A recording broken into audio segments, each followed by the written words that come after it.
Of thoughts with Karan Singh. Hello friends, कैसे हैं आप लोग। तो आज की इस वीडियो का टॉपिक है नेसेसिटी।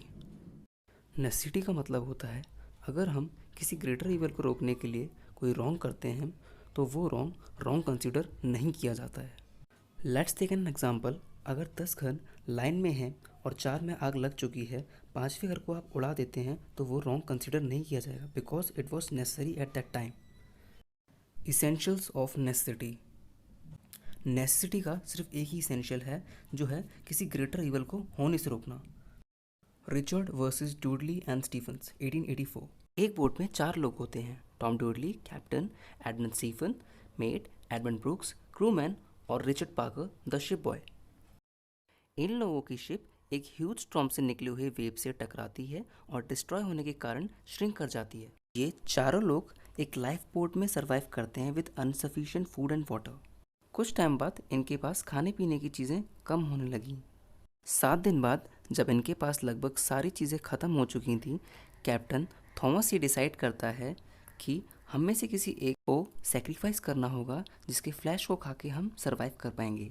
एडवर्ड थॉमस की बात को मान जाता है लेकिन ब्रूक्स उसकी बात को इनकार कर देता है। रिचर्ड पार्कर जो कि एक क्रूमैन है और इन सब में से यंग भी, उससे इस बात से कंसल्ट नहीं किया जाता है।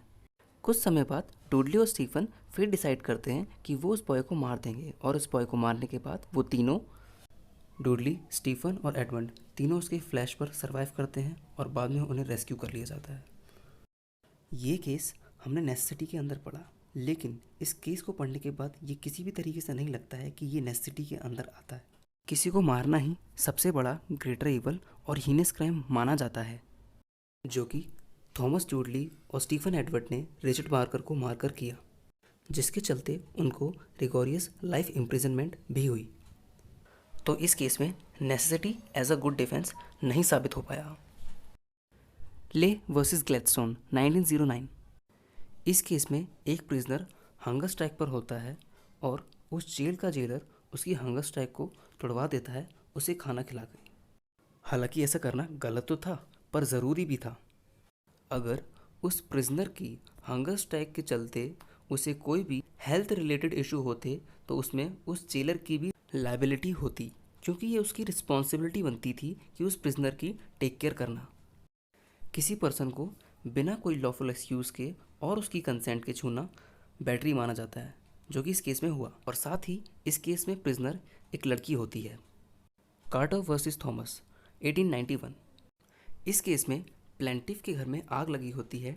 डिफेंडेंट जो कि एक अननोन पर्सन है, गुड फेथ में उसके घर आग बुझाने आ जाता है, जबकि वहाँ फायर ब्रिगेड पहले से ही मौजूद होती है। इस केस में डिफेंडेंट ट्रेसपास के लिए लायबल होता है। तो ये था आज का टॉपिक, बाकी हम कंटिन्यू करेंगे हमारे नेक्स्ट लेक्चर में।